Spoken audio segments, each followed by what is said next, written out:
Great.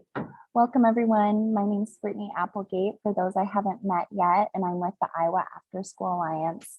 Thanks, everyone, for making the time to be here today for the new Grantee and Staff Transition Committee. We have an exciting agenda planned today as we start thinking about summer and summer programming and starting to plan for what summer looks like. In terms of creating different themes, but also addressing the needs that kids have, especially this summer and as we're starting to come out of the pandemic, hopefully. So Vic is going to lead the presentation today. He has a lot of experience planning summer programs and has created some good slides and some good tips for you all. So Vic, I'll turn it over to you for today's presentation. I think you should be able to share your screen, but just let me know if you have any issues. Okay, thanks, Brittany. Yeah, summer school is just really important. And if we have enough time, we can make a big difference for kids. And, you know, our program has always stressed a minimum of 30 days. And the research behind that is that's that sweet spot where you give the kids enough time that they're going to be able to improve academically. Now, if you could do more than 30, you're going to be able to see better results. And our kids really need that time to catch up because they've been, you know, cooped up indoors for 18 months. You know, now's the time to really make a difference for them. So I've got a couple more resources I'm going to add to this PowerPoint, but I'll get that out to Brittany and we'll share it with everyone. But right now, it's still give you some good ideas about what we can do in the summer. Hang on a minute, let me share my screen.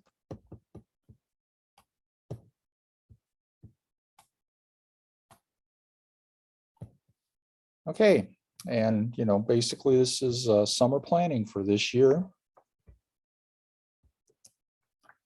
And this gives us the opportunity to reimagine summer programs. You know, instead of doing the same old with kids and replicating what goes on during the regular school day, we have a chance to make a big difference and get the kids all excited about school again.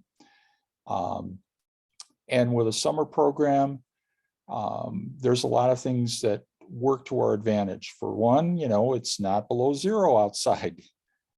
Kids don't need to wear coats, hats, and mittens and gloves, and they love being outside, and you can design a lot of activities around play, and that'll, you know, really work to your advantage.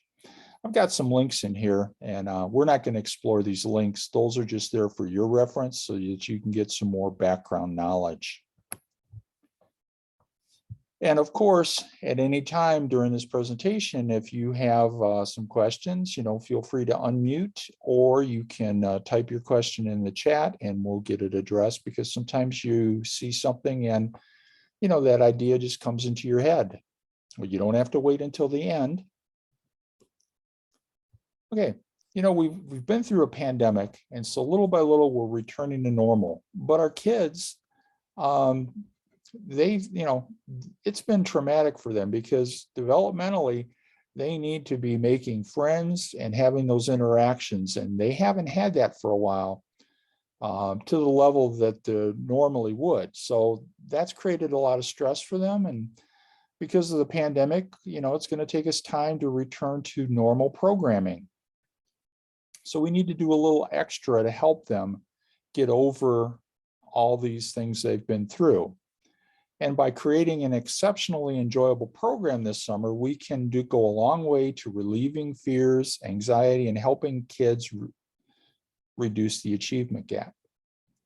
You know, our goal is really to help the kids reduce the achievement gap, but doing it the right way, we can really make them happy. And, you know, there's nothing better than to see children with smiling faces. So remember, these programs should be designed for the best interests of the children instead of just replicating what we've always done in the summer. So here's a couple of social emotional tips that I think you'll find useful, and they're all research based, and you can visit those links and get even more information.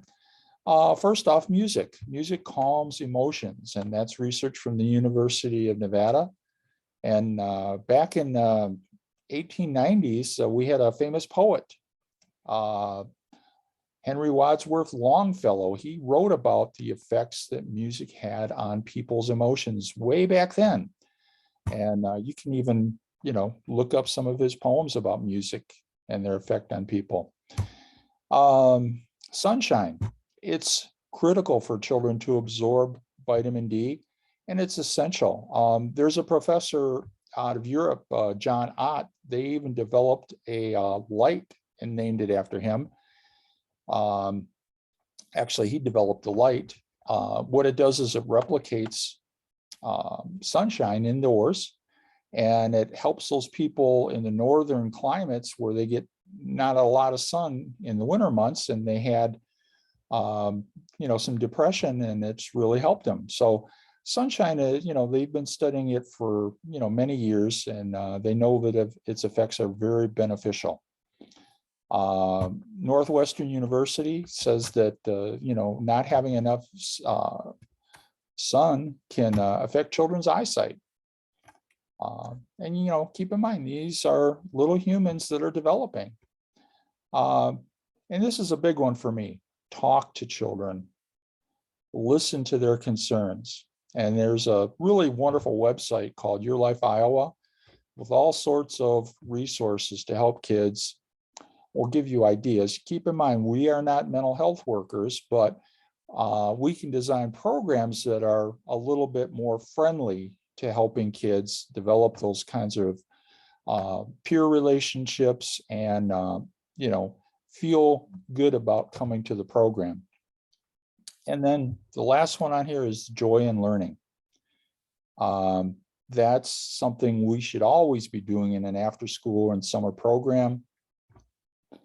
In the summer, there's nothing that brings joy to a child's face and, maybe getting an ice cream or, even a popsicle. You can buy these boxes of freeze pops, really cheap.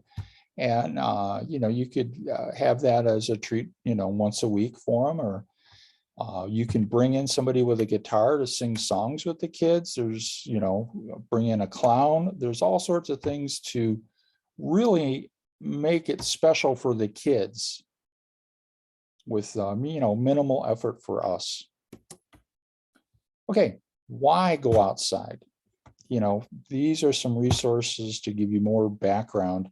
5 ways the sun impacts mental and physical health, sunshine and improved cognitive functions, and new evidence that kids who spend more time in daylight reduce the risk of developing nearsightedness.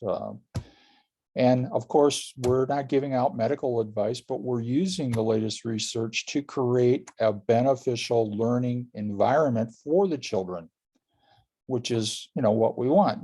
Back in the old days, they had a little potbelly stove in the classroom, and those little buildings were cold until that stove warmed up. And, when it was below zero, they still had the kids in the old days going to the school. Now we have central heat because, having a warm building is conducive to learning.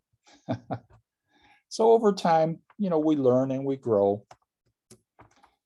Okay, the big thing for us this year should be to go outside. Kids have been cooped up for 18 months, and it's really important for them to do as much outside as possible. Not only are you doing the activities, but you're giving them the exposure to that beneficial sunshine and fresh air that they need. So reading outside, you can take a book and read to the children, or you can let the children read, get some books and go outside and read. And try to pick a book that you can use to explore the world around them. Maybe get a book about insects. And after you're done with the book, you guys can look at the different insects that you see outside. That helps build synaptic connections for the children that are really good for them retaining the information and making those inferences later in life. So there's a resource here, 19 children books that you can read outside. And then also think about doing your snacks outside. I mean, a lot of the programs, what I see, they give them a snack, it's a granola bar, and maybe a carton of juice or something. That you can have that outside, and you can say, hey, let's have a picnic. Let's go outside and eat our snack. All of a sudden, you've created a mini field trip. The kids are all excited, and it's something special. And, the janitor is probably going to be happy that you didn't mess up the lunchroom.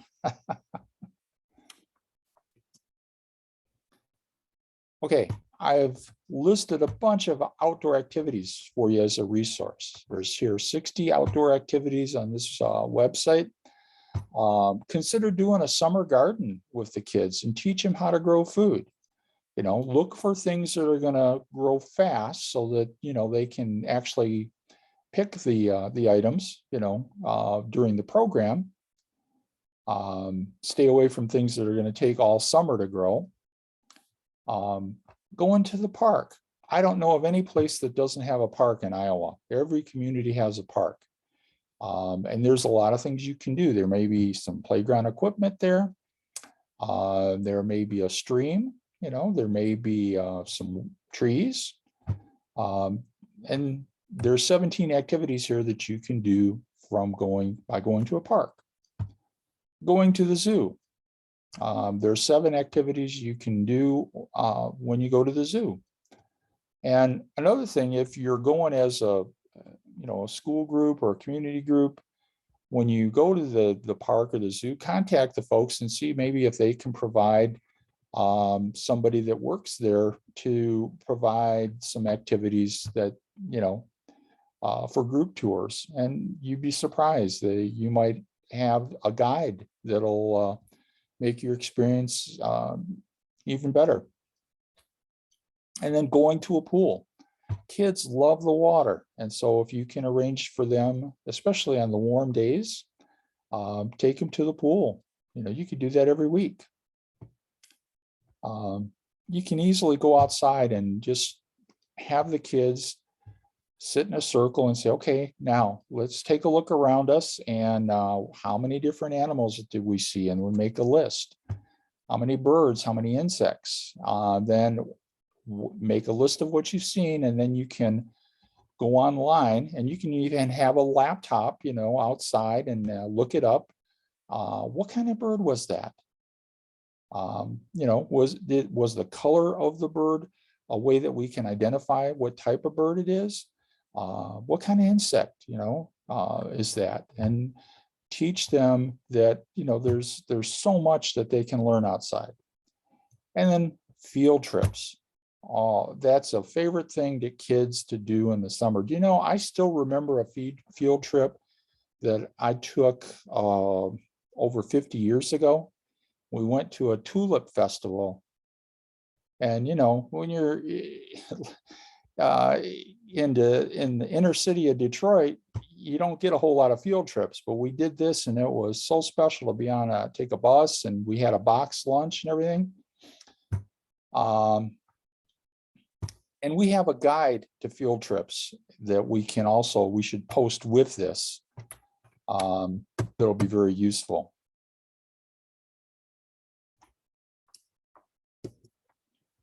Okay, this one I'm not finished with, and it's just free summer resources. So Edutopia has a whole list of all sorts of free things you can do for summer. There's another one with 200 free kids educational resources. There's a summer learning, and this one I like because it has both English and Spanish. So if you have some kids that are English language learners and they speak Spanish, that can help them scaffold into learning, making those connections between Spanish and English. Okay, So the choice is yours. How are you going to plan your summer?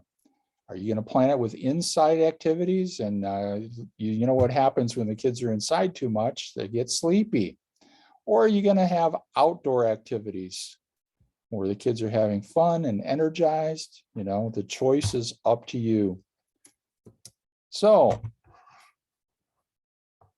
we went through a lot of information, but what I like to do is I like to always have, there's in the information I provide, there's always things that you can explore and, you know, get a lot more deeper understanding.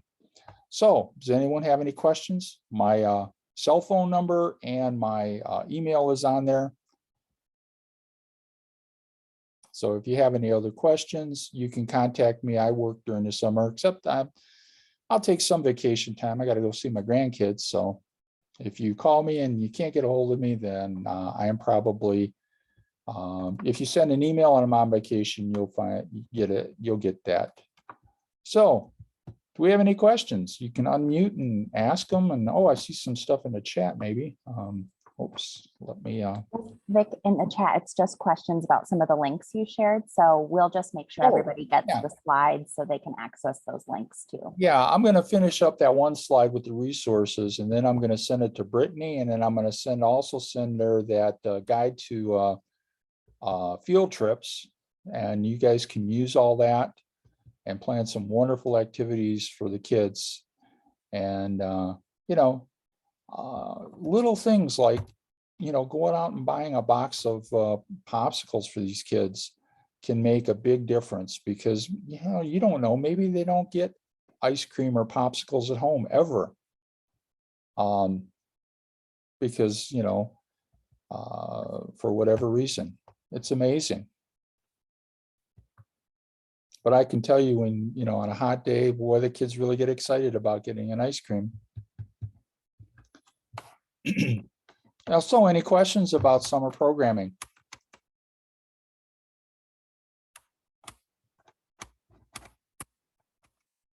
Well, here's something to consider. You may be doing a program, maybe your school is doing a regular summer school program, and they might be doing it for maybe 2 weeks, okay, maybe 3.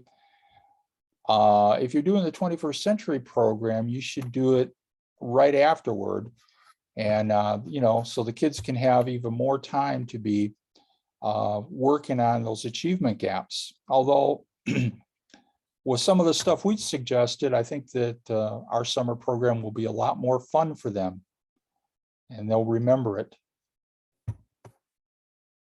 And, you know, you'd be surprised that the difference it can make in a child's life.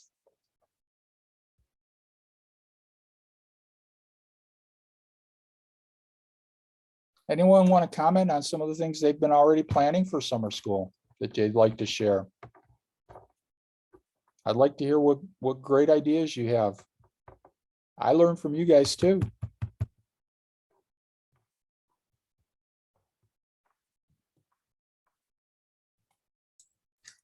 Well, we have our normal summer school, 30 days with our kids here, and we have some teachers that do math and reading with them. But then we also have, through our Bettendorf Parks and Rec program, they have a playground program that is in the afternoons. So our kids do the do math and reading and doing all the learning in the morning, and then the afternoons they can sign up for this Parks and Rec program.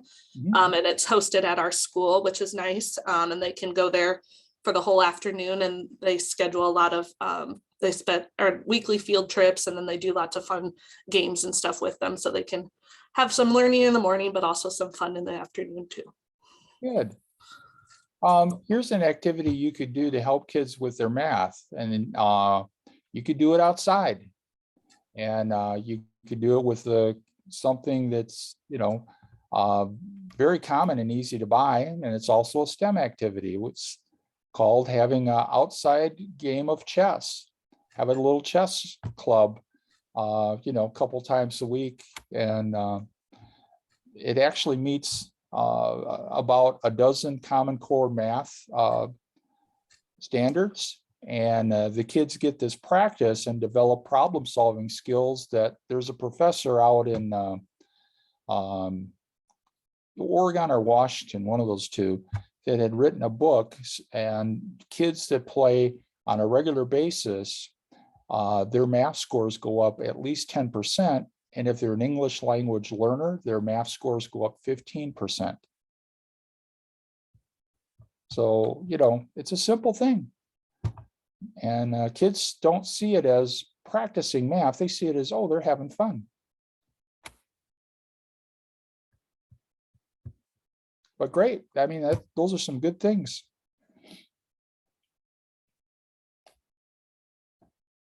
Anybody else want to share?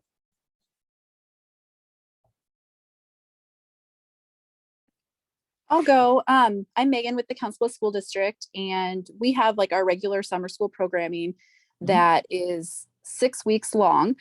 So we were asked to kind of help coordinate some of the first part of the day is design as instructional time, where the kids are learning the math, focusing on math, reading, writing, those types of things. And then the afternoon is more so like the electives, free time activities. So we tried to schedule a number of different things.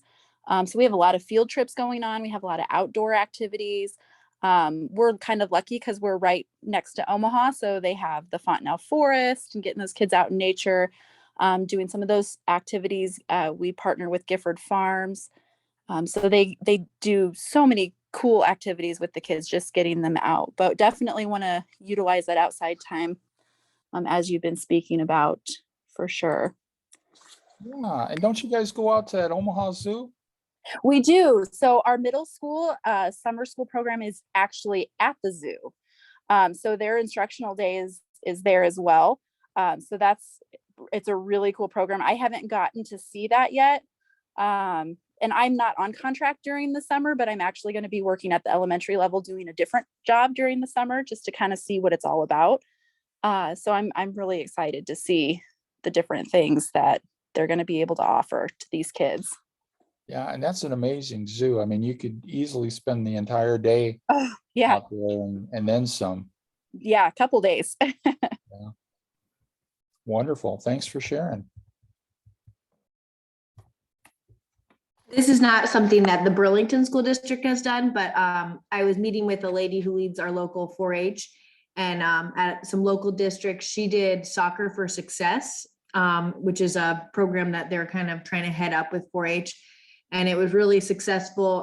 The kids went to summer school, the more academic portion in the morning, and then that qualified them for Soccer for Success. And the school was having trouble in that, like, too many kids wanted to come to summer school. And so, and some siblings who didn't qualify for summer school were like upset, and they've already been calling the school asking, can we please come to summer school this year?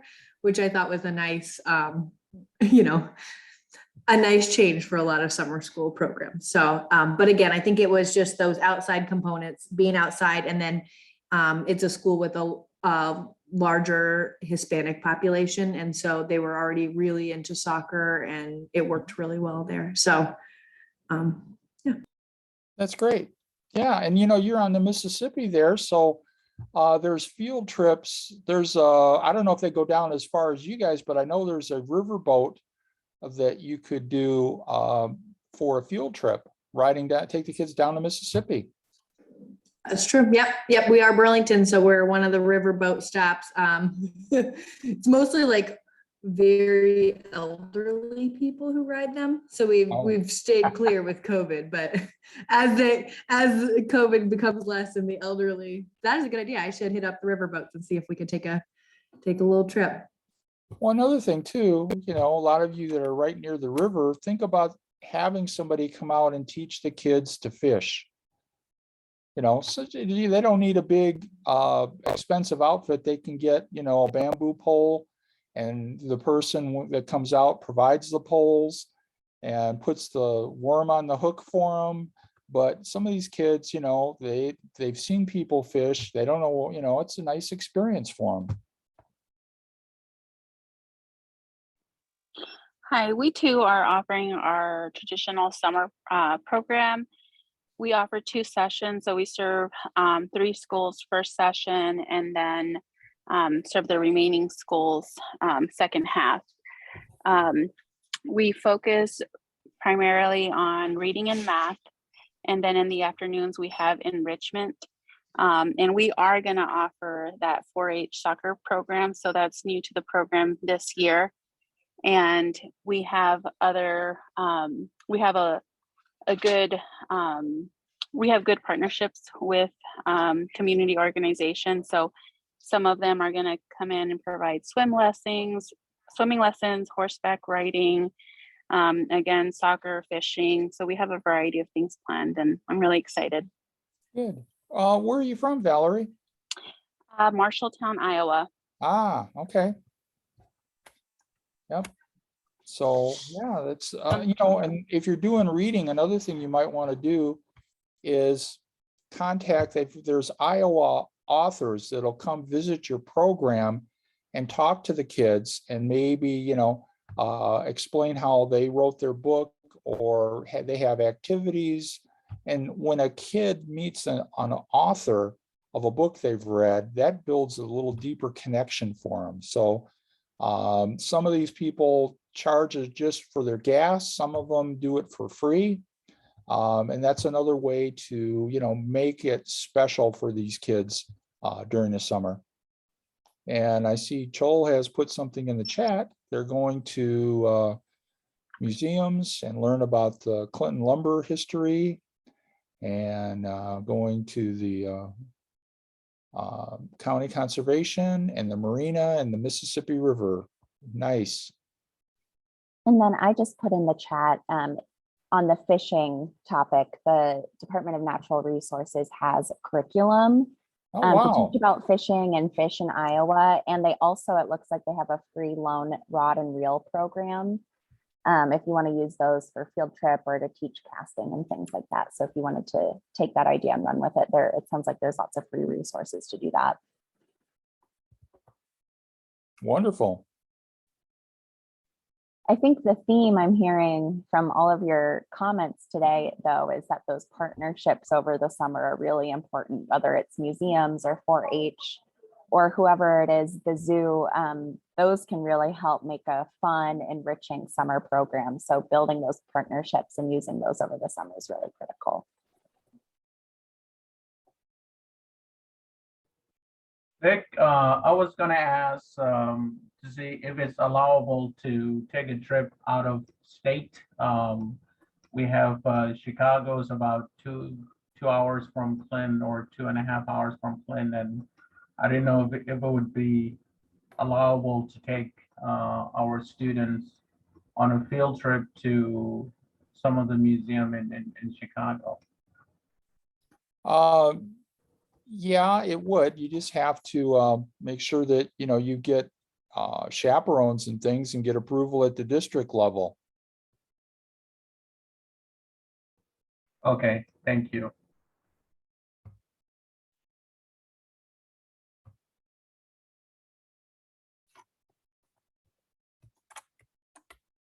Great. Anyone else have things to share? It's fun to hear all of the ideas.